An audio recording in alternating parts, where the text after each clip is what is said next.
მოგესალმებით, მე გახლავართ თამთაშუანგირაძე, საქართველოს ეროვნული ბანკის ფინანსური განათლების განყოფილების წარმომადგენელი და დღევანდელი ლაივ ჩართვის გაუმბაში ვისაუბრებთ ფართო მოხმარების საქონლისა და მომსახურების, ასევე ენერგეტიკისა და წყალმომარაგების სექტორის მომხმარებათა უფლებებზე. ჩვენი დღევანდელი ლაივის სტუმრები იქნებიან გიორგი დიდებაშვილი, საქართველოს ენერგეტიკისა და წყალმომარაგების მარეგულირებელი ეროვნული კომისიის მომხმარებლობის საჩივრების დეპარტამენტის დირექტორის პირველი მოადგილე და ამად ამეროვი საქართველოს კონკურენციისა და მომხმარებლების დაცვის სააგენტოს მომხმარებლების უფლებების დაცვის დეპარტამენტის უფროსის მოადგილე. შეგახსენებთ, რომ მიმდინარე ლაივ ჩართვები მიმდინარეობს ეხება მომხმარებელთა უფლებების დაცვის მესამე საერთაშორისო კვირაოს, რომელსაც საქართველოს ეროვნული ბანკი სხვა მარეგულირებელ უწყებებთან ერთად 10-15 მარტის კვირაულის ფარგლებში აღნიშნავს. აღნიშნულ კამპანიას, რა თქმა უნდა, უერთდება ფინეთის გუნდიც და ამ პერიოდის განმავლობაში შემოგთავაზებთ არაერთ თემატურ აქტივობას, რომელთა მიზანიც გახლავთ სწორედ მომხმარებლებში მათი უფლებების შესახებ ცნობიერების ამაღლება. მოკლედ გეტყვით ტექნიკურ ნაწილთან დაკავშირებით, მთელი ლაივის განმავლობაში მომსმენელს გაქვთ საშუალება, რომ თქვენი კითხვები დასვათ ლაივის კომენტარების ველში, რომელსაც აუცილებლად გავაჟღერებთ ლაივის დასასრულს. გარდა ამისა, შეგახსენებთ, რომ მიმდინარეობს ლაივის შეხვედრის ჩაწერა, ამიტომ ის მსმენელები, რომლებიც ვერ შეძლებთ, რომ ბოლომდე დარჩეთ მთელი ლაივის განმავლობაში, შეგიძლიათ, რომ ჩანაწერი იხილოთ ფინეთის ვებ გვერდზე. პრინციპში შეგვიძლია უკვე ჩვენს პირველ მომხსენებელზეც გადავიდეთ, რომელიც გახლავთ საქართველოს კონკურენციისა და მომხმარებლების დაცვის სააგენტოს წარმომადგენელი და ის ისაუბრებს ისეთ აქტუალურ საკითხებზე, როგორიცაა დისტანციურად ხელშეკრულებაზე ვარის თქმის უფლება, კანონისმიერი გარანტიები და მომხმარებლის უფლებები. მოგესალმებით ბატონო ამად და შეგიძლიათ, რომ დაიწყოთ თქვენი პრეზენტაცია.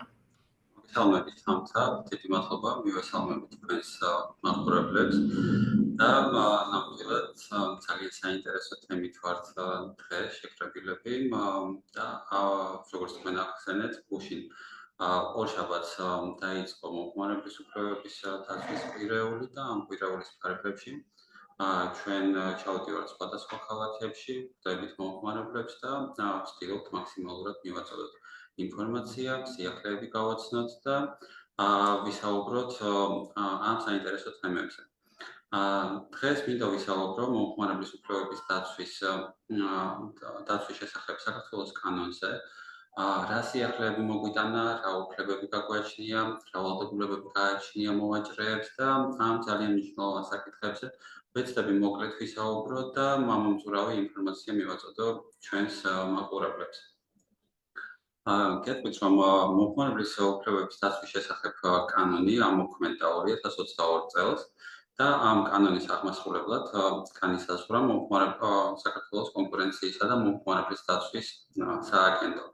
და ზუსტად 2022 წლიდან ჩვენ აღასრულებთ ამ კანონს და ვიცავთ მომხმარებლის უფლებებს. დავიწყოთ ალბათ იმ სიახლეებით და მნიშვნელოვანი ინფორმაციით, რაც არის გათვალისწინებული ამ კანონით და ვეცდები ჩვენ საუბარი უფრო პრაქტიკულ წრეში წავიყვანო, უფრო მეტი მაგალითი მოვიყვანო, რათა ჩვენი მაყურებლებისთვის უფრო გასაგები და აღქმადი იყოს. და დავიწყებთ ჩვენი ურთიერთობით მოვაჭრესთან. ყველა ჩვენთაგანი ყოველდღიურად შევდივართ სუპერმარკეტებში, ან ვყიდულობთ გარკვეულ ნივთებს, შევდივართ ონლაინ ვებ გვერდებზე და ვახორციელებთ ტრანზაქციებს. დავიწყოთ პირველი შეხებით მოვაჭრესთან, როდესაც ჩვენ შევდივართ სავაჭრო ობიექტში, ან ნებისმიერ ონლაინ საიტზე, იქნება ეს ვებ გვერდი, ან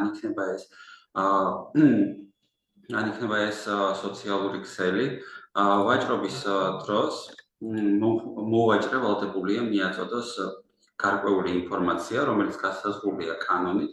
მომხმარებელს უნდა მიაწოდოს ინფორმაცია და მიუხედავად იმისა, შევიძენთ თუ არა ნივთს, ეს ინფორმაცია აუცილებლად უნდა გქონდეს განთავსებული მოვაჭრეს და ჩვენ ნებისმიერ დროს უნდა გქონდეს შესაძლებლობა გავეცნოთ ამ ინფორმაციას.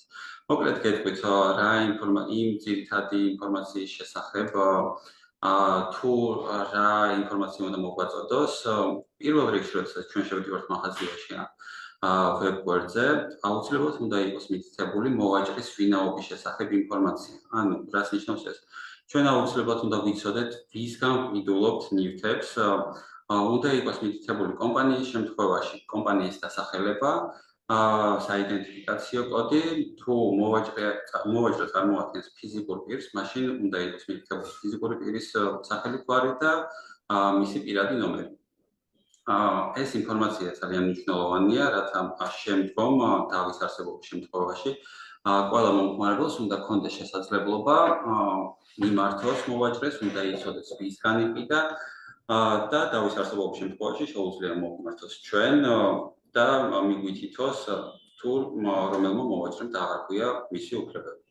გარდა ამისა, მოვაჭრეს აუცილებლად უნდა გქონდეს გაწერილი გარანტიის და საგარანტიო პირობების შესახებ ინფორმაცია, აუცილებლად უნდა გითხრას თუ ნივთი დაზიანდება, გაფუჭდება, სად უნდა მივიდეთ, ვის უნდა მივმართოთ, რომელი სერვის ცენტრია პასუხისმგებელი ამასთან დაკავშირებით. ასევე აუცილებლად უნდა გითხრას ხელშეკრულებაზე უარის თქმის პირობების შესახებ, რაც ნიშნავს იმას, რომ ჩვენ წინასწარ უნდა ვიცოდეთ, ბრუნდება თუ არა შეძენილი საქონელი, განსაკუთრებით ეს აქტუალურია თანსაცმლის მაღაზიებში, რომელებსაც ხშირად აქვთ ასეთი შემოთავაზება და იბრუნებენ თანსაცმელს. ასევე ასეთივე შემოთავაზება შეიძლება გქონდეს ტექნიკის და სხვა სექტორის წარმომადგენლებს და მოვაჭრეებს. ამის შესახებ ინფორმაცია აუცილებლად მისაწოდებელია. გარდა ამისა, როდესაც ჩვენ შევდივართ მაღაზიაში და ვაპირებთ შეძენას პირობითად ავიღოთ მობილური ტელეფონი ან ტელევიზორი ან ნოუთბუქი, აუცილებლად უნდა იყოს მითითებული ამ საქონლის და ამ ნივთების ძირითადი მახასიათებლები. ზომა იქნება ეს ფერი, იქნება ფერთა გამა, იქნება მეხსიერება იქნება ან თუნდაც ტელეფონების შემთხვევაში კამერის მახასიათებლები. ანუ ეს არის არსებითი მახასიათებლები ასეთი ნივთების და ეს ინფორმაცია სავალდებულოდ მისაწოდებელია. შეგვიძლია ამ ინფორმაციას გავეცნოთ და თუ გადავწყვიტეთ მაგალითად რომელიმე ნივთის შეძენას. მოდით განვიხილოთ ორივე შემთხვევა, თუ შევიძინეთ მაღაზიაში, ან თუ შევიძინეთ ონლაინ ვებ-გვერდის მეშვეობით. თუ შევიძინეთ ჩვენ მაღაზიაში და ეს ინფორმაცია გაგვაცნო, რა თქმა უნდა, მოვაჭრემ, უნდა ვიცოდეთ, რომ მიუხედავად იმისა, რაც გვეტყვის მოვაჭრე, შეიძლება გითხრას, რომ ნივთს საერთოდ არ მოყვება არანაირი გარანტია, კანონი პირდაპირ ანიჭებს ამ უფლებას მომხმარებელს და გვეუბნება, რომ 2 წლის განმავლობაში თუ ნივთი დაზიანდება, თუ აღმოჩნდება, რომ ნივთი თავიდანვე იყო დაზიანებული, ნაკლიანი, ამ შემთხვევაში უფლება აქვს 2 წლის განმავლობაში მიმართოს მოვაჭრეს და მოითხოვოს ამ ნივთის შეცვლა და შეკეთება, არის პირველი რიგის უფლებები. თუ შეცვლა და შეკეთება ვერ ხერხდება, შეუძლია მოითხოვოს ფასის შემცირება, ან შეუძლია მოითხოვოს თანხის უკან დაბრუნება. პირველი 6 თვის განმავლობაში მოვაჭრე არის ვალდებული ამტკიცოს, თავის არსებობის შემთხვევაში მოვაჭრე არის ვალდებული ამტკიცოს, რომ მომხმარებელს გადასცა უნაკლო ნივთი, დაუზიანებელი ნივთი. ხოლო 6 თვის გასვლის შემდეგ უკვე ეს ვალდებულება გადადის მომხმარებელზე და მომხმარებელი იქნება ვალდებული ამტკიცოს, რომ მიიღო დაზიანებული ნივთი. რადგან შევეხეთ შეცვლა შეკეთებას, გეტყვით, რომ თუ ნივთი დაზიანებული აღმოჩნდა, ეს არის ჩვენი პირველი რიგის უფლება, ჩვენ არ შეგვიძლია მივმართოთ პირდაპირ მოვაჭრეს და მოვითხოვოთ თანხის უკან დაბრუნება. პირველ რიგში უნდა მოვითხოვოთ ან შეცვლა, ან შეკეთება და უკვე მოვაჭრემ უნდა დააკმაყოფილოს ჩვენი მოთხოვნა, თუ არ დააკმაყოფილებს. მაგალითად, ხშირად ხდება, როდესაც მომხმარებლები ითხოვენ დაზიანებული ნივთის შეცვლას, ხოლო მოვაჭრე უმტკიცებს და არწმუნებს, რომ შეცვლა არ შეუძლია და შეკეთდება ეს ნივთი. ამ შემთხვევაში აუცილებლად უნდა დაუსაბუთოს მომხმარებელს, თუ რატოა უფრო მიზანშეწონილი შეკეთება და არა შეცვლა. დავის არსებობის შემთხვევაში, რა თქმა უნდა, ამისთვის შევიქმნით და ამისთვის ვარსებობთ, შეუძლია ნებისმიერ მომხმარებელს მოგმართოს, ან თუნდაც დაგვიკავშირდეს ცხელხაზზე 15-20 და მიიღოს ამომწურავი ინფორმაცია, რა უფლებები გააჩნია და რა შეუძლია გააკეთოს. ეს იყო კანონისმიერი გარანტიის, ან ჩვენი გარანტია, ასე ვთქვათ, კანონით მინიჭებული, რა უფლება გვაქვს, რამდენ ხანში შეგვიძლია მივმართოთ მოვაჭრეს და რა შეიძლება მოვითხოვოთ. ძალიან მნიშვნელოვანი და საინტერესო სიახლე მოიტანა ამ კანონმა ონლაინ შენაძენებზე რა უფლებები გაგვაჩნია ამ შემთხვევაში. თუ ჩვენ შევიძინეთ დისტანციურად ონლაინ, იქნება ეს სოციალური გვერდი, თუ იქნება ნებისმიერი ვებ გვერდი, თუ შევიძინეთ ნივთი, ჩვენ უფლება გვაქვს 14 დღის განმავლობაში ყოველგვარი ახსნა-განმარტების გარეშე დავუბრუნდოთ ნივთი მოვაჭრეს. მოდით ისევ დავუბრუნდეთ ჩვენს ტექნიკას, იქნება ეს ლეპტოპი, ტელევიზორი ან ნებისმიერი სხვა, ავეჯზე და სხვადასხვა სექტორზე ვრცელდება, ან ეს უფლება არ არის შეზღუდული. კანონი რა თქმა უნდა ითვალისწინებს გარკვეულ გამონაკლისებს, მოგვიანებით ვისაუბრებ ამ გამონაკლისებზე, მაგრამ მთლიანობაში მომხმარებელს შესაძლებლობა და უფლება აქვს მიმართოს მოვაჭრეს 14 დღის განმავლობაში, ეს ვადა ეითვლება ნივთის მიღებიდან, ანუ ჩვენ საიტზე რომ შევიძინეთ ნივთს და კურიერი მოგვიტანს, ამ დღიდან აითვლება ეს ვადა და შეგვიძლია მიმართოთ და მოვითხოვოთ ამ ნივთის დაბრუნება. მოვაჭრეს არ აქვს უფლება უარი თქვას, ან თუნდაც მოითხოვოს რაიმე დასაბუთება, ან თუნდაც მითითება იმაზე, რომ აჩვენონ ან მიუთითონ ნაკლზე. ანუ ეს არის ის შემთხვევა, როდესაც ნივთი არ არის დაზიანებული, ნივთი არ არის ნაკლიანი, უბრალოდ პირობითად არ ვიცი, შეიძლება ძმამ და დედამ მაჩუქა იგივე ტელეფონი დაბადების დღეზე და მეც ვიყიდე დისტანციურად და აღმოჩნდა, რომ ორი ტელეფონი მაქვს, რომელიც არ მჭირდება.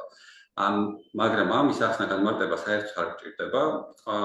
ყველაზე მნიშვნელოვანია უბრალოდ მივმართოთ და მოვითხოვოთ ნივთის დაბრუნება. მე ვახსენე გამონაკლისები და კანონი რა თქმა უნდა ითვალისწინებს გამონაკლისებს, ყველაფერი ვერ დაბრუნდება უპირობოდ და განვიხილოთ რამოდენიმე გამონაკლისი პრაქტიკაში, რაც ყველაზე მეტად ხდება. თუ ჩვენი შეკვეთა არის ინდივიდუალური, მაგალითად ჩვენ შევუკვეთეთ მაისურზე პრინტის წარწერა ჩვენი სახელის, ან თუნდაც ჭიქაზე ჩვენი სურათის დაბეჭდვა. ასე შემთხვევაში, რა თქმა უნდა, ჩვენ ვერ დავუბრუნებთ ნივთს და აქ უნდა აღინიშნოს, რომ ამ 14 დღის განმავლობაში ჩვენ არ უნდა ვისარგებლოთ ბოროტად ამ უფლებით, რაც ნიშნავს იმას, რომ ჩვენ არ უნდა მოვიხმაროთ ეს ნივთი, თუნდაც ტელევიზორი, არ უნდა გქონდეს ჩართული იმაზე მეტხანს, ან მაღაზიაში როგორც გავტესტავდით, ისე უნდა გავტესტოთ სახლში. და ეს უფლება არ ნიშნავს იმას, რომ შეგვიძლია გამოვიყენოთ ნივთი და ისე დავაბრუნოთ. უნდა გავტესტოთ მაქსიმუმ ჩავრთოთ ტელევიზორი, დავინახოთ გამოსახულება, ხმა მოვისმინოთ და მერე განვსაზღვროთ, გჭირდება თუ არა. ან თუნდაც ტექნიკას რომ არ შევეხოთ, შევიძინეთ მაგალითად სამზარეულოსთვის მაგიდა ან სკამები და მივხვდით, რომ უბრალოდ ფერი არ შეესაბამება ჩვენს მოლოდინებს, ან განსხვავებული ფერი გჭირდებოდა თურმე. მიუხედავად იმისა, რომ ეს მაგიდა და სკამები არის დაუზიანებელი და უნაკლო, შეგვიძლია დავუბრუნოთ. რომ დავუბრუნდეთ ჩვენს გამონაკლისებს, მეორე ასევე ძალიან გავრცელებული და ძალიან მნიშვნელოვანი გამონაკლისი არის დამეთანხმებით, რომ მალფუჭებად და მოკლევარდისიანობის ვადის მქონე პროდუქტებს ჩვენ ვერ დავაბრუნებთ. იმიტომ რომ ლოგიკურიც არის, თუ ჩვენ შევიძინეთ რძის პროდუქტები, შეიძლება საერთოდ არ გქონდეს 14 დღიანი ვადა ამ პროდუქტებს, შესაბამისად ამ უფლებით ვერ ვისარგებლებთ. რა თქმა უნდა, ვერ ვისარგებლებთ ამ უპირობო დაბრუნების უფლებით, თუ მომსახურება უკვე მივიღეთ და მოვაჭრის მხრიდან გაწეულია. თუ მაგალითად დისტანციურად შევიძინეთ კინოს ბილეთები და დავესწარეთ კინოს სეანსს, მიუხედავად იმისა, რომ 14 დღე არ გასულა, ჩვენ ბუნებრივია არ გვექნება იმის შესაძლებლობა, რომ მოვითხოვოთ ამ ბილეთების უკან დაბრუნება, იმიტომ რომ მომსახურება უკვე გაწეულია და მიღებულია. ასევე გამონაკლისი ვრცელდება ჰერმეტულად დახურულ ნივთებზე, ხშირად გვინახავს ალბათ, თუნდაც აფთიაქებში კვილის ჯაგრისები, რომელიც არის ჰერმეტულად შეფუთული. თუ ჩვენ არ დავარღვევთ ამ ჰერმეტულობას, ჩვენ შეგვიძლია დავაბრუნოთ ეს ნივთი, მაგრამ როგორც კი დავარღვევთ ჰერმეტულობას, ჰიგიენური ნორმების გათვალისწინებით ასეთი ნივთის დაბრუნება უკვე არ იქნება შესაძლებელი. ასევე გამონაკლისი ვრცელდება სპორტულ და კულტურულ ღონისძიების ბილეთებზე. კანონში პირდაპირ ჩაიწერა ეს გამონაკლისი და ყველაზე მნიშვნელოვანი ალბათ ძალიან საყურადღებო არის ის, რომ თუ ნივთი არ აღემატება 30 ლარს, მისი ღირებულება არ აღემატება 30 ლარს, ამ შემთხვევაშიც ჩვენ ვერ დავაბრუნებთ ნივთი აუცილებლად უნდა აღემატებოდეს 30 ლარს. ეს იყო დისტანციურ ვაჭრობაზე, მხოლოდ საიტებზე შეძენის შემთხვევაში ჩვენი უფლება, დაბრუნების უფლება და ძალიან ბევრი მომხმარებლისთვის არის სიახლე, მაგრამ დამერწმუნეთ ძალიან მნიშვნელოვანი და აუცილებელი უფლებაა, რომელიც გავიზიარეთ ევროპული პრაქტიკიდან, ევროპული კანონმდებლობიდან და ჩავდეთ ჩვენს კანონმდებლობაში. ორივე სიტყვით მინდა შევეხო სააგენტოს მიერ დადგენილ სტანდარტებს ამ ბოლო 2 წლის განმავლობაში ჩვენ მივიღეთ არაერთი მნიშვნელოვანი გადაწყვეტილება და დავადგინეთ ძალიან ბევრი სტანდარტი. რამოდენიმე სტანდარტზე გავამახვილებ ჩვენი მაყურებლების ყურადღებას, იმიტომ რომ ძალიან მნიშვნელოვანია ჩვენი უფლებების დაცვის კუთხით. და გეტყვით დავიწყოთ მაგალითად პირველი სტანდარტით, რომელიც არის მომხმარებლის წინასწარ ინფორმირების სტანდარტი. და როგორც აღინიშნა, ინფორმირება ძალიან მნიშვნელოვანია, სანამ მომხმარებელი შევა ურთიერთობაში მოვაჭრესთან, მაქსიმალური ინფორმაცია უნდა იქნეს მიწოდებული. ყველა ცვლილების განხორციელების დროს თუ ჩვენ შევიძინეთ გარკვეული მომსახურება, რომელიც უნდა მივიღოთ ყოველთვიურად, როგორც კი მოვაჭრე შეცვლის არსებით მახასიათებლებს, ფასს, მიწოდების პირობებს, თარიღს, აუცილებლად უნდა აცნობს ბონირული ვარით ადრე მომხმარებლებს. ასევე ჩვენ ვიმსჯელეთ და ძალიან მნიშვნელოვანი სტანდარტი დავადგინეთ ქართულ ენაზე მომსახურების სტანდარტთან დაკავშირებით. იქნება ეს მომსახურების სფერო, იქნება ეს ნებისმიერი სავაჭრო ობიექტი თუ ონლაინ სივრცე. უპირველეს ყოვლისა მოვაჭრე ვალდებულია მოგვაწოდოს ინფორმაცია ქართულ ენაზე, თუმცა შეზღუდული არ არის სხვა ენებზე შეუძლია მიაწოდოს მომხმარებელს ინფორმაცია. მაგრამ აქვე კიდევ ერთხელ განმეორდები, რომ ქართულ ენაზე ინფორმაციის მიწოდება არის უპირველეს ყოვლისა. ჩვენ ვისაუბრეთ ნივთის შეცვლაზე და შეკეთებაზე, რომ ეს არის ჩვენი უფლება მიმართოთ მოვაჭრეს. და ამ кейსთან დაკავშირებითაც ჩვენ გვქონდა მსჯელობა და ჩვენ ვთქვით, რომ თუ მომხმარებელი ირჩევს შეკეთებას და მიმართავს service cents მოვაჭრეს, ნივთის შესაკეთებლად მოვაჭრეს არ უნდა დასჭირდეს სტანდარტულ შემთხვევაში 30 დღეზე მეტი. თუ 30 დღეზე მეტი სჭირდება სტანდარტულ შემთხვევაში შეკეთებისთვის, უკვე უნდა შეუცვალოს ეს ნივთი და ეს უსასრულოდ არ უნდა ეწელებოდეს შეკეთების პროცესი. 30 დღიანი ვადა შეიძლება გაიზარდოს მაქსიმუმ 60 დღემდე, ესეც განსაკუთრებულ შემთხვევებში, როდესაც გვექნება მოვაჭრისგან შესაბამისი დასაბუთება, მაგალითად ჩვენ მივიტანეთ ტელეფონის შესაკეთებლად და ნაწილი, რომელიც არის გამოსაცვლელი, გამოსაწერია მაგალითად მოვაჭრეს საზღვარგარეთიდან. ამ შემთხვევაში შეიძლება გაიზარდოს 60 დღემდე შეკეთების ვადა. გადავიდეთ შემდეგ სტანდარტზე და ეს არის კვების მენიუში ფასის მითითების სტანდარტი, ეს არის ძალიან აქტუალური და მნიშვნელოვანი სტანდარტი. ჩვენს ყოველდღიურ ცხოვრებაში, როდესაც ჩვენ შევდივართ კვების ობიექტებში, იქნება ეს ბარები თუ რესტორნები, უნდა ვიცოდეთ, რომ ფასში უნდა იყოს შეყვანილი აბსოლუტურად ყველა გადასახადი, მათ შორის მომსახურების გადასახადიც. კანონის დარღვევაა, როდესაც ჩვენ მომსახურების დასრულებისას გებულობთ, რომ თურმე ამ მითითებულ ფასს ემატება მომსახურების გადასახადი, დამატებული ღირებულების გადასახადი, ეგრეთ წოდებული THG. ამიტომ, როდესაც ჩვენ შევდივართ კვების ობიექტში და ვხედავთ, რომ კონკრეტულ პროდუქტს აქვს კონკრეტული მითითება, რომ ხილს კონკრეტული თანხა, უნდა გადავიხადოთ ეს თანხა და ჩვენ არ უნდა გვიწევდეს დამატებითი კალკულაცია საბოლოო ანკარიშის დასადგენად. ასევე ძალიან მნიშვნელოვანია, როდესაც ჩვენ ვიბარებთ, გადავიდეთ უკვე შემდეგ სტანდარტზე, ვცდილობ ამომწურავოთ, მაგრამ მოკლედ გადმოგცეთ ეს ინფორმაცია და მივაწოდოთ ჩვენს მაყურებლებს. როდესაც ჩვენ ვყიდულობთ ტექნიკას ან ნებისმიერ სხვა ნივთს და კურიერს მოვაქანთ თუნდაც სავაჭრო ობიექტში და გვაწერინებენ ხელს, რომ ვიბარებთ უნაკლო მდგომარეობაში ნივთს, აუცილებელია შევამოწმოთ ვიზუალური მხარე ამ ნივთის, ბუნებრივია ჩვენ ფარულ ნაკლზე არ ვსაუბრობ და შეიძლება ვიზუალურად უნაკლო იყოს, მაგრამ სახში მოვიტანოთ ტელევიზორი და მეორე დღეს გავფრთხილდეს და არ ჩაირთოს. აქ საუბარია ვიზუალურ ნაკლზე, აუცილებლად უნდა დავათვალიეროთ ნივთი და მხოლოდ ამის შემდეგ მოვაწეროთ ხელი. სამწუხაროდ არის ისეთი შემთხვევები, როდესაც ვაწერთ ხელს და მე ვაწყდებით პრობლემას, რომ ხელმოწერა გვაქვს, დავადასტურებთ, რომ ჩავიბარეთ ვიზუალურად უნაკლო მდგომარეობაში ნივთი, თუმცა სხვა მტკიცებულებები მე უკვე არ გაგვაჩნია საპირისპიროს დასამტკიცებლად. ამიტომ ძალიან მნიშვნელოვანია გავიცნოთ დეტალურად მიღება ჩაბარების აქტს და მხოლოდ ამის შემდეგ დავათვალიეროთ ნივთი და ისე მოვაწეროთ ხელი.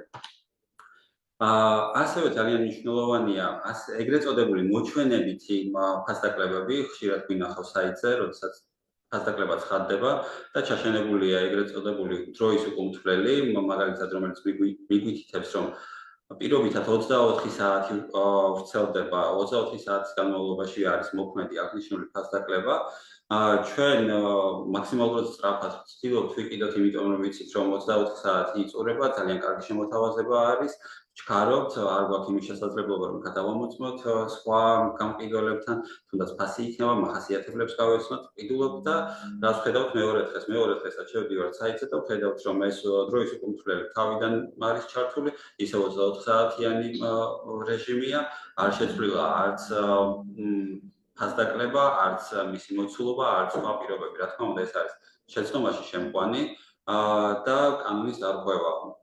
გადავიდეთ და მოკლედ გეტყვით ფასის მითითების სტანდარტებზე შევაჯამებ თუ როგორ უნდა იყოს მითითებული ფასი, იქნება ეს ვებგვერდ თუ ადგილზე ვაჭრობა, თუ ჩვენ თვალწინ აიწონება ან აიზომება პროდუქცია, აუცილებელია მოვაჭრე მიუთითოს ერთეულის ფასი, რაც ნიშნავს იმას, რომ უნდა მიუთითოს კილოგრამი, 1 კილოგრამის, 1 მეტრის, ლიტრის და ასე შემდეგ. ეს ფასი აუცილებლად უნდა იყოს მითითებული, ალბათ ხშირად გვინახავს მაღაზიებში, როდესაც გრამებში არის მითითებული, იქნება ეს ხილი თუ ბოსტნეული. რა თქმა უნდა, არც ერთ მომხმარებელს არ აქვს იმის აღქმა, რომ ხილი ან ბოსტნეული შეიძლება შეიძინოს გრამების ფასით. ყოველთვის გვაქვს თუნდაც ქვეცნობიერად იმის აღქმა, რომ ჩვენ ვყიდულობთ და ეს ფასი არის მითითებული კილოგრამებში. და ზუსტად ამას არეგულირებს ეს სტანდარტი, ფასის მითითება ამ ერთეულებში აუცილებელია, თუმცა მოვაჭრე არ არის შეზღუდული და შეუძლია მიუთითოს გრამების და ან მილilitrების ფასით, თუმცა 1 კილოგრამის, ლიტრის და მეტრის ფასი სავალდებულოდ მისაწოდებელია. რაც შეეხება ახალი სტანდარტია, შარშან დეკემბერში დავამტკიცეთ. ეს არის სამი ფასის მითითების სტანდარტი. თუ ადრე ძველი რეგულაციებით იყო შესაძლებელი მხოლოდ საწყისი სარეალიზაციო ღირებულების მითითება, რომელიც ძირითადად გადახაზული იყო და მერე უკვე ფასდაკლებული ფასის მითითება ხდებოდა, ახალი რეგულაციებით ყველა მოვაჭრე, იქნება ეს ონლაინ გვერდი თუ სავაჭრო ობიექტი, ვალდებულია მიუთითოს სამი ფასი. რადგან ავირიდოთ ის მოჩვენებითი ფასდაკლებები, ხშირად გვინახავს და ალბათ ხსმენია როგორც მინიმუმ, როდესაც განსაკუთრებით შავი პარასკევისთვის ველოდებით ფასდაკლებას, ვიცით ფასი და შავ პარასკევს აღმოვაჩენთ, რომ საწყისი ფასი გაზრდილია, გაორმაგებულია, გასამაგებულია, მერე გამოცხადდება ხოლმე ფასდაკლება და როგორც წესი ეს ფასდაკლებული ფასი საგრძნობლად აღემატება იმ საწყის ღირებულებას, რომელიც ჰქონდა გუშინ ან გუშინს. ამიტომ გარკვეულწილად ეს სტანდარტი დაგვიცავს და დავასრულებს რას ნიშნავს. სამი ფასი უნდა იყოს მითითებული, ანუ სარეალიზაციო ფასის, დღეს არსებული ფასის და აუცილებლად უნდა მიუთითოს მოვაჭრემ ბოლო 30 დღის განმავლობაში რა ფასი, რა ღირდა ეს ნივთი. და ჩვენ დაგვჭირდა ორი სტანდარტი, დავასრულებ უკვე. ეს არის რეკლამაში ფასის მითითების სტანდარტი. როდესაც სოციალური ქსელები იქნება თუ სატელევიზიო რეკლამები, როდესაც მოვაჭრე აშუქებს რეკლამას და ამ რეკლამის მიზანი არის ნივთის გაყიდვა მომხმარებლებზე, აუცილებელია სხვა ინფორმაციასთან ერთად, როგორც არის მაგალითად რას ყიდის, რას არეკლამებს, ფასის მითითება აუცილებელია. იმ შემთხვევაში თუ უბრალოდ ბრენდს არეკლამებს ან თუ არეკლამებს კონკრეტული ნივთების სახეობას, ამ შემთხვევაში რა თქმა უნდა ფასის მითითება სავალდებულო არ არის. და ყველაზე აქტუალური და ბოლო სტანდარტი, ეს სტანდარტები არ არის ამომწურავი, ძალიან ბევრი სტანდარტი მივიღეთ და გადაწყვეტილება განვიხილეთ, უბრალოდ ეს არის ის 10 სტანდარტი, რომელიც დავადგინეთ შარშან დეკემბერში და ძალიან მნიშვნელოვანი სტანდარტებია, გარკვეულწილად ეხმარება როგორც მოვაჭრეს, ასევე მომხმარებელს და არის ალბათ ძირითადი სტანდარტები. და ბოლო სტანდარტი ზუსტად ეხება სოციალურ ქსელებში ფასის მითითების სტანდარტს.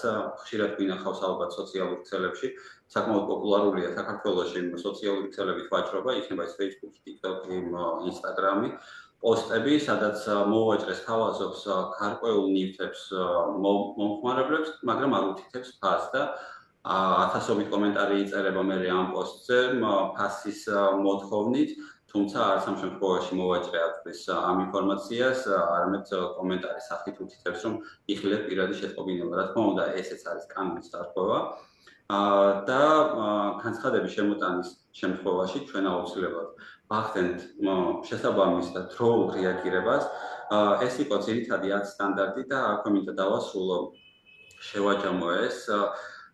ძალიან მნიშვნელოვანია ვიცოდეთ ჩვენი უფლებები, მნიშვნელოვანია მივმართოთ კომპეტენტურ ორგანოს, ჩვენ შემთხვევაში ან კონკურენციისა და მომხმარებლის დაცვის სააგენტოს, იმ შემთხვევაშიც თუ უბრალოდ ხედავთ კანონდარღვევას, არ არის აუცილებელი დაველოდოთ, რომ ჩვენ შეგვემთხვეს ან ჩვენი უფლება დაიღოს. ამიტომ თუ წავაწყდებით კანონდარღვევას, აუცილებლად მოვმართეთ ჩვენს ვებგვერდზე არის ძალიან მარტივი ფორმა, რომელიც არის ელექტრონულად შესავსები, თუ მომხმარებელს აქვს ელექტრონული ხელმოწერა, ელექტრონულადვე აწერს ხელს, თუ არა მარტივად ამობეჭდავს განცხადების ფორმას, მოაწერს ხელს და ისე გამოაცხადებს ჩვენს ვებგვერდზე. ეს ყველაფერი არის აბსოლუტურად უფასო, ჩვენ ერთი თვის ვადაში ვიხილავთ განცხადებებს და აქვე მინდა გითხრათ, რომ განხილული განცხადებების დაახლოებით 90% შემთხვევაში დაკმაყოფილდა მომხმარებლის მოთხოვნა და დაცული იქნა მისი ინტერესები და უფლებები. ეს იყო ზოგადად ჩვენი ახალი კანონის შესახებ, იმ სიახლეების შესახებ და ჩვენი სტანდარტების შესახებ. თუ იქნება კითხვები, ძალიან დიდი სიამოვნებით გიპასუხებთ და უფრო ამომწურავ დისკუსიაში ჩავერთვებით. მადლობა ბატონო ამათ საინტერესო და ინფორმატიული პრეზენტაციისთვის.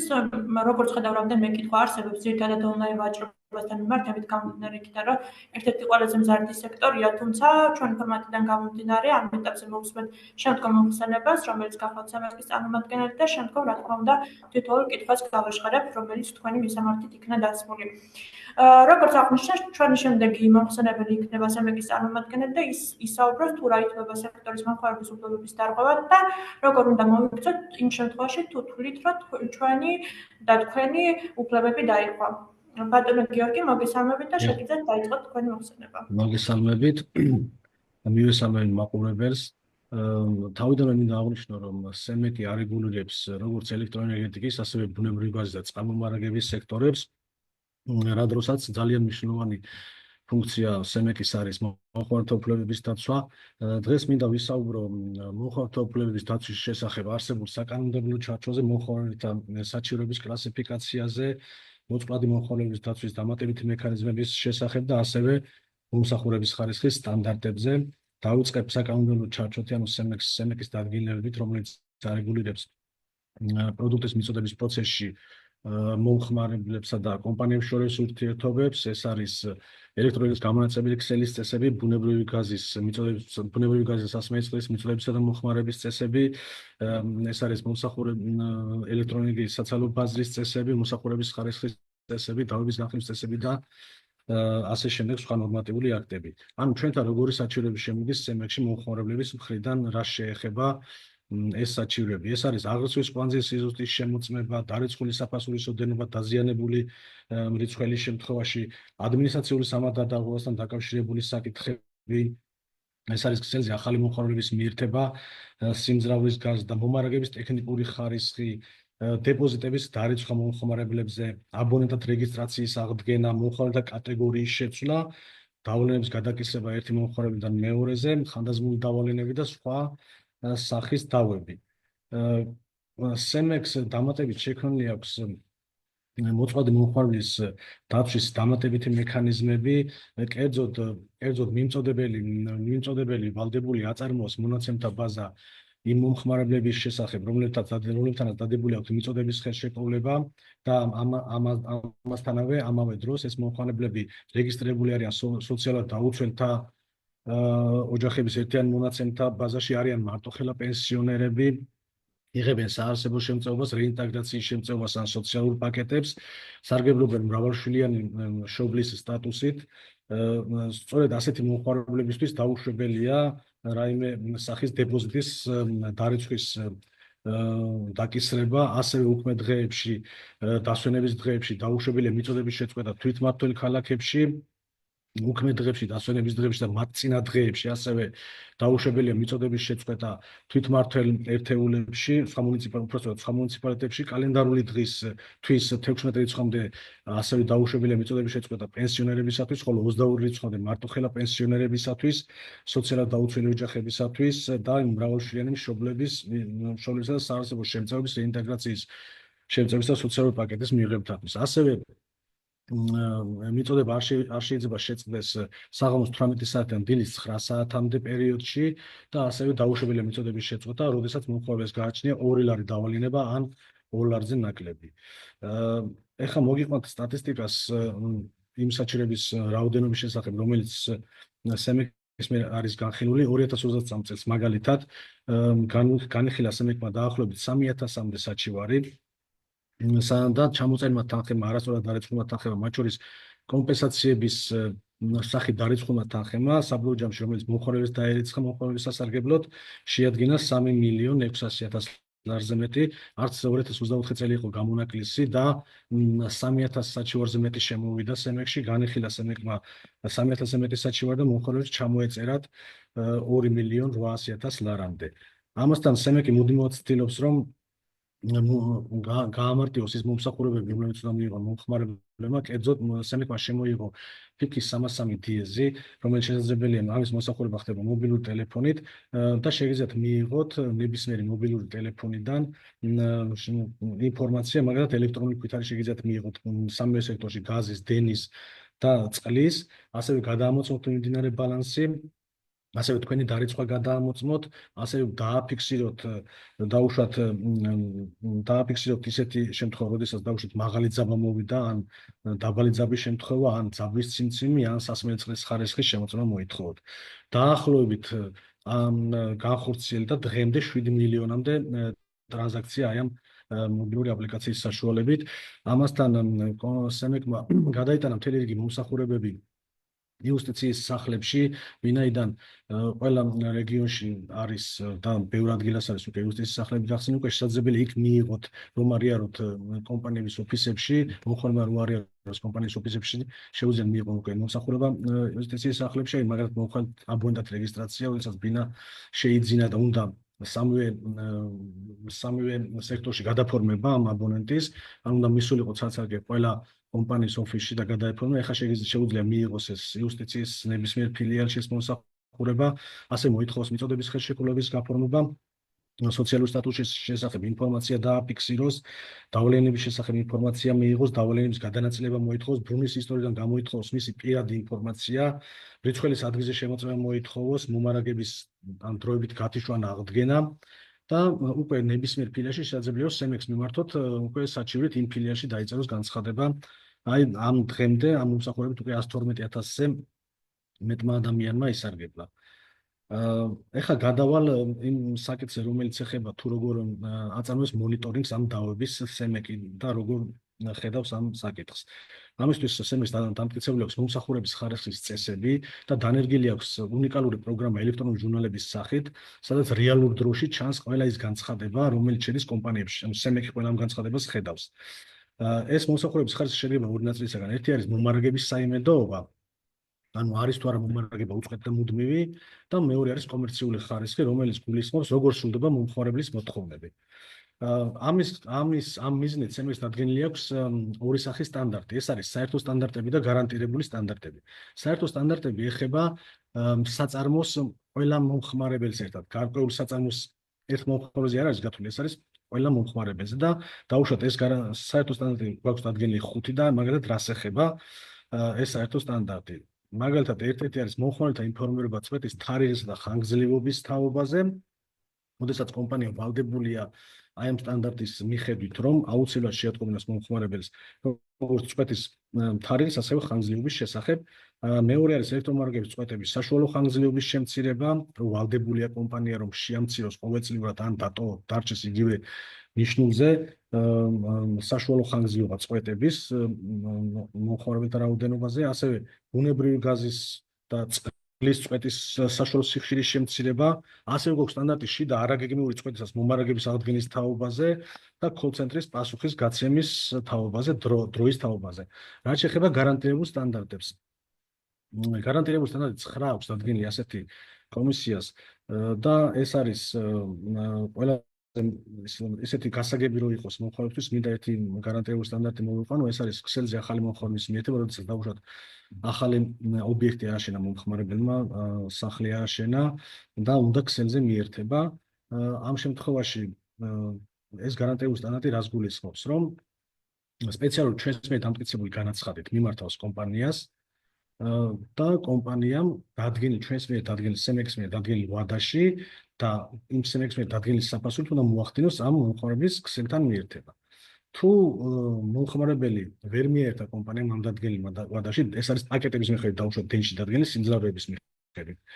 დაუშვათ პირველი პაკეტის ვადა არის 40 სამუშაო დღე, რომ უნდა მიgaitონ 220 ვოლტზე 10 კილოვატის სიმძლავრით. ანუ ასეთ შემთხვევაში თუ ვერ ჩაეტია კომპანია ამ ვადაში, მიერთების საფასური ნახევდება. ანუ დაუშვათ 800 ლარი გადასახდელი პირველი პაკეტის საფასური, გადაიხდით უკვე 400 ლარს, მეორე ნახევარს აღარ გადაიხდით და თუ იგივე ვადა გავიდა, უკვე მიერთების საფასური ნულდება და ამ შემთხვევაში ის თანხა უკან გიბრუნდებათ, რაც გადაიხადეთ. და ყველა ვადის გადაცილებაზე 50% მომხმარებელს ერიცხება უკვე სააბონეტო ბარათზე კრედიტის სახით შემდგომი ანგარიშსწორებისთვის. დამატებით სხვა სტანდარტები გარანტირებული ეს არის აბონენტად რეგისტრაცია, მომარაგების აღდგენა, წერილზე პასუხის გაცემა მომხმარებელთა წერილებზე და განცხადებებზე პასუხის გაცემა, რეაგირება, აღრიცხვით ხელსაწყოების შემოწმება ადგილზე, მომსახურების ტექნიკური ხარისხის ადგილზე შემოწმება, აღრიცხვით კვანძის მოწესრიგება, მოწყობა და ქსელზე შეჭრა და ასე შემდეგ. სხვა ყველა შემთხვევაში, ანუ როდესაც ეხება სხვა გარანტირებული სტანდარტების შესრულებას წეღარას ვილაპარაკე იმის გარდა, ახალი მომხმარებლის გარდა, მომხმარებელს საყოველთაოდ მომხმარებელს უბრუნდება უკან თუ კომპანიამ რეაგირება არ განახორციელა ვადაში 5 ლარი, ხოლო არასაყოველთაოდ მომხმარებელს სააბონეტო ბარათზე დაუჯდება 10 ლარი. ეხლა კომპენსაცია როგორ უნდა დაერიცხოს ამ შემთხვევაში მომხმარებელს? კომპენსაცია უნდა დაერიცხოს როგორც ამუშე მის სააბონეტო ბარათზე კრედიტის სახით და ხოლო წინასწარ გადახდის შემთხვევაში საბანკო ანგარიში შეუძლება, აი წინასწარ იხდი ნახევარს. მიერთების საფასურის ნახევარს და კომპანია თუ დააღვიავა და ის რაც გადახდილი გაქვთ, ის გიბრუნდებათ უკან საბანკო ანგარიშზე და დანარჩენი კომპენსაციები თუ გადააცილა კიდე ვადას, ანუ ის აუნას დაუჯდება სააბონეტო ბარათზე. და ვადა ამ კომპენსაციის ასახვის ვადა არის დარღვევიდან 15 სამუშაო დღე. ამ 15 სამუშაო დღეში დარღვევიდან უნდა დაუჯდეს ეს კომპენსაცია. ანუ ეს ჩვენი პროგრამა და ეს ელექტრონული ჟურნალები და მომსახურების ხარისხის წესები ჩვენ იმით არის უნიკალური, რომ ზოგადად ევროპის და სხვა ქვეყნებში ანუ ანგარიშებს წარადგენს კომპანია ყოველთვიურად, ყოველკვარტალურად მარეგულებებში და ეს სწავლობენ მარეგულები ანალიზს უკეთებენ შემდგომ ამ წარმოდგენილ ინფორმაციას და ჩვენ ამას თავიდანვე აღვნიშნე წეღა რომ რეალური დროის რეჟიმში უკვე თამაშ ჩვენ ვხედავთ ყველა იმ განცხადებას რაც ჩვენს მიერ არის დადგენილი გარანტირებული სტანდარტებით და მომხმარებელმა მიმართა კომპანიას რაღაცა მოთხოვნით. ამას ჩვენ უყურებთ.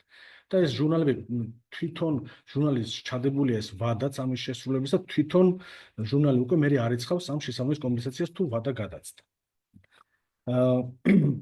აი ეს არის ის ძირითადი მომენტები, რაზეც მინდოდა საუბარი. ამასთან მინდა დავამატო, რომ ჩვენთან არის შექმნილი ენერგეტიკის სასწავლო ცენტრი, რომლის ორგანიზებით და ჩვენი ჩართულობით შემუშავდა ახლა მომხმარებელთა კურსი, შემუშავდა მომხმარებელთა დაცვის შესახებ და ყველა მომხმარებელს შეუძლია დარეგისტრირდეს, იქით ჩაატარებენ მაღალკვალიფიციური ჩვენი თანამშრომლები ამ ტრეინინგებს, რომელიც შეეხება მომხმარებელთა უფლებების დაცვის შესახებ. ყველა ინფორმაცია იქნება მიწოდებული მომხმარებისთვის, თუ რა მარეგულირებული ნორმები არსებობს SEMEX-ში ამისთვის და თუ როგორ ვიცავთ მომხმარებელთა უფლებებს და რა წესები გვაქვს ამის დასარეგულირებლად. ასევე ძალიან მნიშვნელოვანია ეს კვირეული, რომელიც იმართება მოხელთა დაცვის საერთაშორისო მესამე კვირეული, უკვე ჩვენ რეგიონებში გავედით, მაგალითად ვიყავით ახლა ახალქალაქში, სამცხე-ჯავახეთის რეგიონში და შემდგომ დღეებში იგეგმება უკვე სამეგრელოს და აჭარაში წასვლა და ძალიან მნიშვნელოვანია, როდესაც ჩვენ ხვდებით პირადად მომხმარებლებს და აი ამ ჩვენს წესებს და თავისუფლებებს ვაცნობთ, როგორ უნდა დაიცვან უფლებები. ამავე დროს ერთს კიდე დავამატებ, რომ თუ როგორ უნდა მოგვართოს მომხმარებელმა, შეუძლია მომხმარებელმა წერილი განცხადება თუ თulis რომ კომუნალური კომპანიის მიერ მისი უფლებები ირღვევა, ჩვენთან ხელმოწერილი განცხადება გადმოაგზავნოს მეილზე, ან მობრძანდეს ჩვენ ოფისსა და ჩვენი თანამშრომლები არიან მზად რომ დაეხმარონ განცხადების შევსებაში, ასევე შეუძლიათ დარეკონ ჩვენს ხელხაზზე 16-216 და სათანადო კონსულტაციებს გავუწევთ და დავაკვალიანებთ თუ იმზე მიხედვით თუ რა პრობლემები აქვთ ამ კუთხით. ძალიან დიდი მადლობა. და თუ იქნება კითხვები, გათვალ. მადლობა თქვენ საინტერესო მოხსენებისთვის. თავიდან მე მექნება რამდენიმე კითხვა, რომელიც რეალურად თქვენი თითოეული მოხსენების დაზუსტებაც იქნება გარკვეულწილად. პირველი კითხვა შეეხება ინკლუზიურობის ნაწილს. ორივე თქვენგანი გარკვეულწილად შეეხება ამ ნაწილს. მაინტერესებს მომხმარებლის უფლებების დაცვის შესახებ ინფორმირება რამდენად ინკლუზიურად ხდება, მაგალითად შშმ პირებისთვის, რეგიონში მცხოვრები მოსახლეობისთვის და ასე შემდგომ. დიახ, ჩვენ ამ საკითხზე ძალიან მუშაობთ. ახლა ვებგვერდის ადაპტირება მიდის ამ მიმართულებით, ჩვენი ვებგვერდის. ასევე ჩვენ გვაქვს უკვე გამოქვეყნებული დაბეჭდილი საინფორმაციო ბიულეტენი ბრაილის შრიფტით და რაც შეეხება მე თავიდანვე აღვნიშნე რა გვაქვს ჩვენ ჩადებული უკვე წესებში და მოწყვეტი მომხმარებლის დაცვის კუთხით, ის რომ მაგალითად საარსებო შემწეობა დაუშვათ პენსიონერებისთვის და იმისთვის სხვადასხვა რიცხვში ირიცხება, ანუ სახელმწიფოდან ეს თანხები. მანამდე ასე არ იყო. ანუ ეხლა შემოვიღეთ ეგეთი წესი და შევიტანეთ ცვლილება, რომ 16 რიცხვამდე მაგალითად პენსიონერს ვერ გაუთიშავენ დენს, იმიტომ რომ მაშინ ერიცხება თანხა და მაშინ უნდა გადაიხადოს იმან დავალიანება. ასევე მარტოხელა პენსიონერებისაც სოციალური დაუცველების 22 რიცხვამდე მიწოდებას შეწყვეტა დაუშვებელი, იმიტომ რომ აი მაშინ ერიცხება და მაშინ უნდა გადაიხადონ ის დავალიანება. ასევე მრავალშვილიანებზე არის ეს მოქმედებს ეს წესი. აი ესეთი დაცვის მექანიზმები გვაქვს შემოტანილი ამ ეტაპზე ჩვენ დამატებით. მადლობა. ბატონო, ამათ თქვენ ხო არ გინდათ რამის დამატება აღნიშნულ საკითხთან მიმართებით? დავეთანხმები გიორგის და ჩვენ ყველა უწყებას შემუშავებული გვაქვს სტრატეგია, იქნება ეს SMEC კომუნიკაციების კომისია, ანუ ყველა იმ უწყებასთან ერთად, რომელსაც აქვს შეხება და ვალდებულება დაიცვას მომხმარებლის უფლებები, ჩვენ შარშან დავამტკიცეთ ეროვნული სტრატეგია, ეს არის პირველი სტრატეგია, რომლის ფარგლებშიც გაიწერა მათ შორის შეზღუდული შესაძლებლობების მქონე ადამიანებისთვის ის ღონისძიებები, ის აქტივობები, რაც უნდა გაკეთდეს და რაც უნდა განხორციელდეს. და აი ყველა უწყების მიერ მომზადდა მაგალითად საინფორმაციო ვიდეო რგოლები, რომელიც ადაპტირებულია ჟესტურ ენაზე, ასევე დაუბეჭდეთ საინფორმაციო ბროშურები ბრაილის შრიფტით. ასევე შევხვდით არაერთ კავშირს, იქნება ეს სკოლთა კავშირი, იქნება ეს უსინათლოთა კავშირი. ვიყავით სკოლებში, ასევე შეზღუდული შესაძლებლობების მქონე ბავშვები და რა თქმა უნდა, ამით არ შემოიფარგლება ჩვენი საქმიანობა, წელსაც გვაქვს საკმაოდ ამბიციური და დიდი გეგმები და მაქსიმალურად ვცდილობთ მოვახდინოთ ინტეგრაცია ამ ადამიანების და გავხადოთ მათი ეს უფლება იყოს სრულფასოვნად დაცული და ხელმისაწვდომი. ამიტომ ყველა უწყება, 6-ვე უწყება ძალიან აქტიურად არის ჩართული ამაში და აქტიური სამუშაო პროცესი მიმდინარეობს. მადლობა, მიხარია რომ ამდენად ინკლუზიურად ხდება ინფორმაციის მიწოდება საზოგადოებამდე მათი უფლებების შესახებ და მნიშვნელოვანია თქვენი თითოეულის ჩართულობა ამ ნაწილში. კარგით, მსმენელის კითხვას გავაჟღერებ. პირველი კითხვა არის, რომ ბატონო ამათ თქვენს მისამართით, გამარჯობა, თქვენ ახსენეთ, რომ Facebook-ზე შესყიდვის დროსაც აქვს მყიდვას გარკვეული უფლება. მაინტერესებს დახურულ ჯგუფებში ახალ ან თუნდაც მეორედ ნივთებს როდესაც ყიდიან, მათზე გავრცელდება რეგულაცია თუ მომხმარებას პრობლემა აქვს, შეუძლია ამ შემთხვევაშიც მოგვართოთ? ძალიან საინტერესო კითხვა და პრაქტიკაში არაერთი განცხადება და საქმე გქონია. ნიშნულობა არ აქვს, იქნება ეს დახურული ჯგუფი, ღია ჯგუფი, ან შეიძლება სულაც ეს იყოს WhatsApp-ი, Viber-ი, ან ნებისმიერი სხვა საკომუნიკაციო საშუალება. როდესაც მომხმარებელი და მოვაჭრე თან ხდებიან გარკვეულ პირობებზე, ნივთის შეძენის მიზნით, ხო? აუცილებელია, ანუ ის ინფორმაცია, რომელიც ჩამოვთვალე, აუცილებელია წინასწარ იქნეს მიწოდებული. დახურულ ჯგუფში ძალიან მარტივად შეუძლია მოვაჭრეს განათავსოს ეს წესები და პირობები და იყოს ხელმისაწვდომი ყველა მომხმარებლისთვის. ამიტომ ამ ნაწილში შეზღუდვები და გამონაკლისების კანონი არ ითვალისწინებს და ინფორმაციის მიწოდების ვალდებულება ვრცელდება აბსოლუტურად ყველა სექტორზე. ადგილზე ვაჭრობის შემთხვევაში, სოციალურ ქსელებში, დახურულ ჯგუფებში თუ ნებისმიერ სხვა ადგილასაც.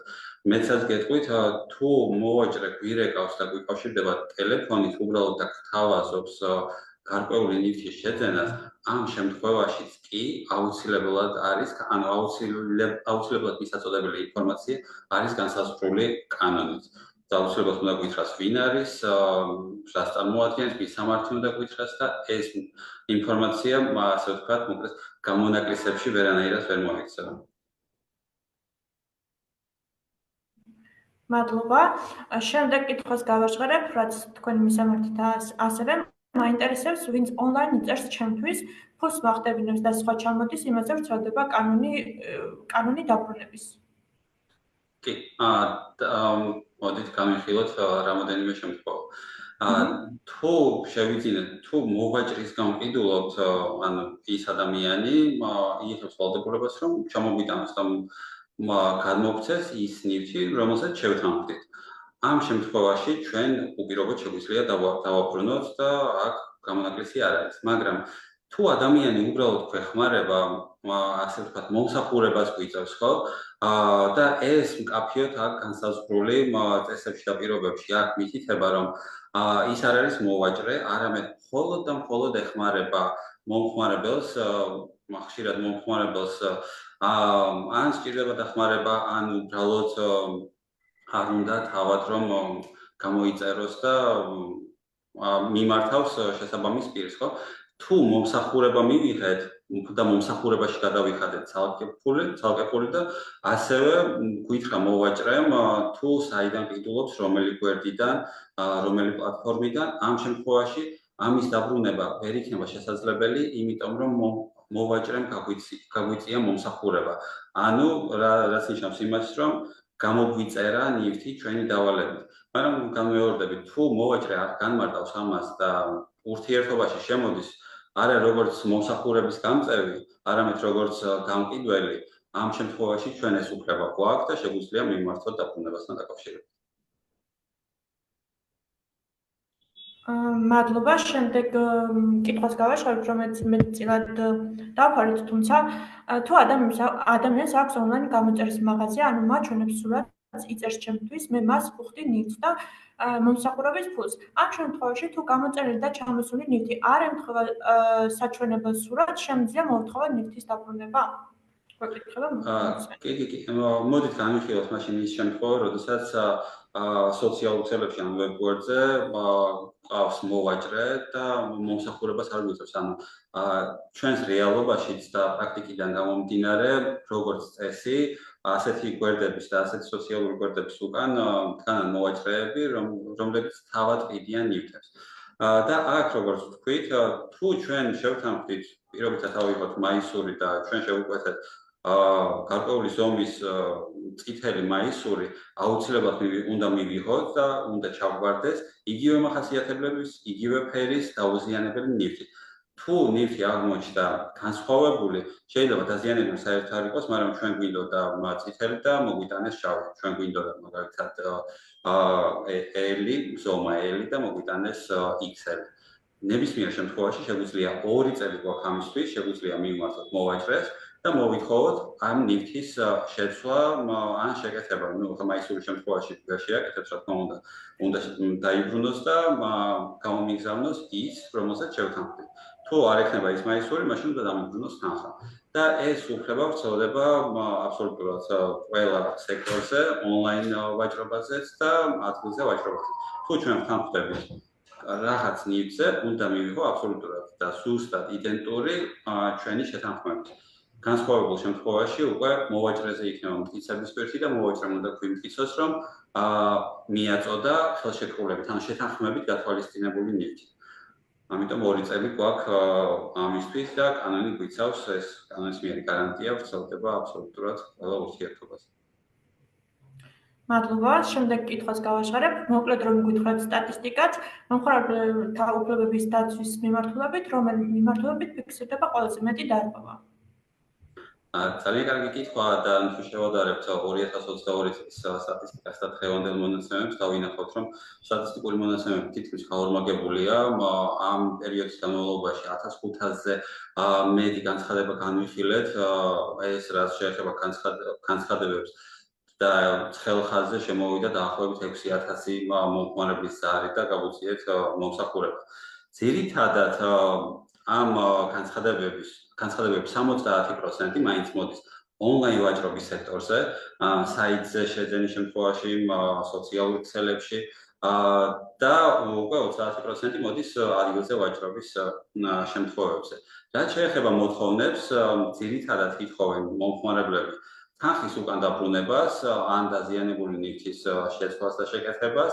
ხშირია ასევე მომსახურებასთან დაკავშირებული განცხადებები, როდესაც მომხმარებელი არ ეთანხმება მოვაჭრეს და თვლის, რომ გაეწია განსხვავებული და შეუსაბამო მომსახურება.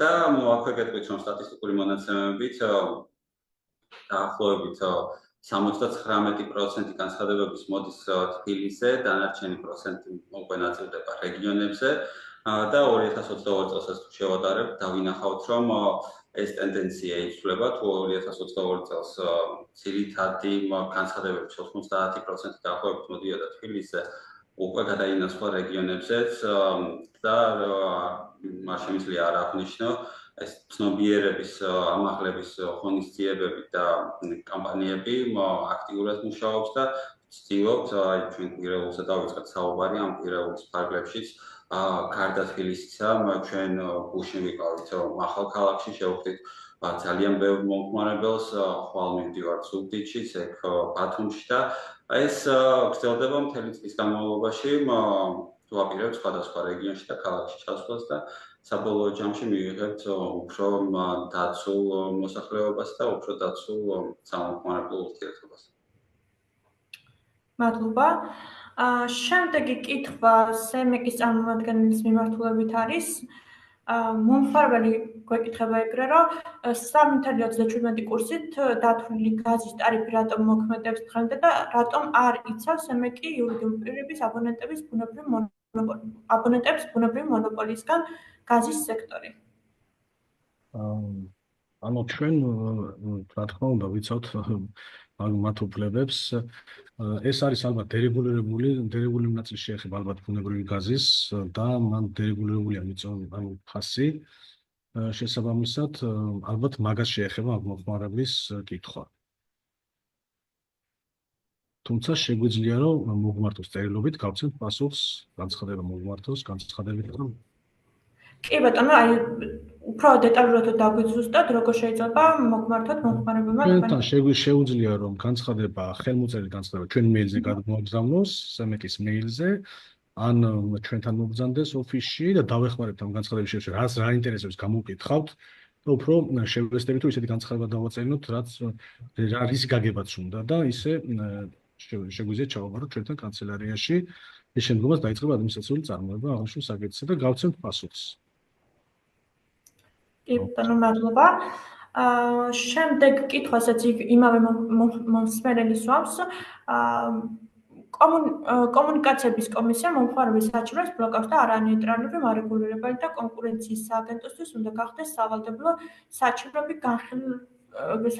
განიხილოს ტელეკომ სექტორზეც. ეს კომუნიკაციების მარეგულირებას ეხება სავარაუდოდ. კი ბატონო, თუმცა იმავე მომხმარებლის პოზიცია იყო, თუმცა ჩვენ აქაც აღვნიშნებთ, რომ კონკურენციის კომისიის აგენტოსაც აქვს მომხმარებლის უფლებების დაცვის ნაწილი, რომელიც შეუძლია გაიცნოთ თავიანთ გვერდზე და თუ გარკვეული პრეტენზია აქვს, შეუძლია ნებისმიერ დროს მიმართოს კომისიას. კი ბატონო, რეალურად ეს იყო ძირითადი კითხვები, რაც მსმენელის მხრიდან დაისვა. კიდევ ერთხელ მადლობა დროის დათმობისთვის, მადლობა საინტერესო ინფორმაციის გაზიარებისთვის. დარწმუნებული ვარ, რომ ნებისმიერი მსმენელისთვის ინფორმაცია იყო ამოწურავი აღნიშნულ სექტორებიდან, თუმცა კიდევ ერთხელ აღნიშნავ, რომ თუ დამატებითი ინფორმაცია სურთ, შეუძლიათ, რომ ნებისმიერი წარმოდგენილი მარეგულირებელი უწყებების გვერდზე შევიდნენ და ნებისმიერ დროს გაიცნოთ, თუ რა უფლებები აქვთ მათ და საჭიროების შემთხვევაში წარადგინონ კიდევაც პრეტენზია. კი ბატონო, მე კიდევ ერთხელ შეგახსენებთ, რომ ჩვენი ლაივ ჩარტობის სერია გრძელდება და ხვალ იგეგმებაში მორიგი ლაივ ჩარტო, რომელიც ეხება ეროვნული ბანკისთან არსებული საჭიროების განხილვის კომისიას. აღნიშნული საკითხი განსაკუთრებით ბოლო პერიოდია აქტუალურია მომხმარებლებისთვის. შესაბამისად, ჩემი რეკომენდაცია იქნება, რომ ხვალ 5 საათზე შემოგვიერთდეთ აღნიშნულ ლაივზე. მადლობა კიდევ ერთხელ დათმობილი დროისთვის. დიდი მადლობა თქვენ. მადლობა. მადლობა წარმატებები.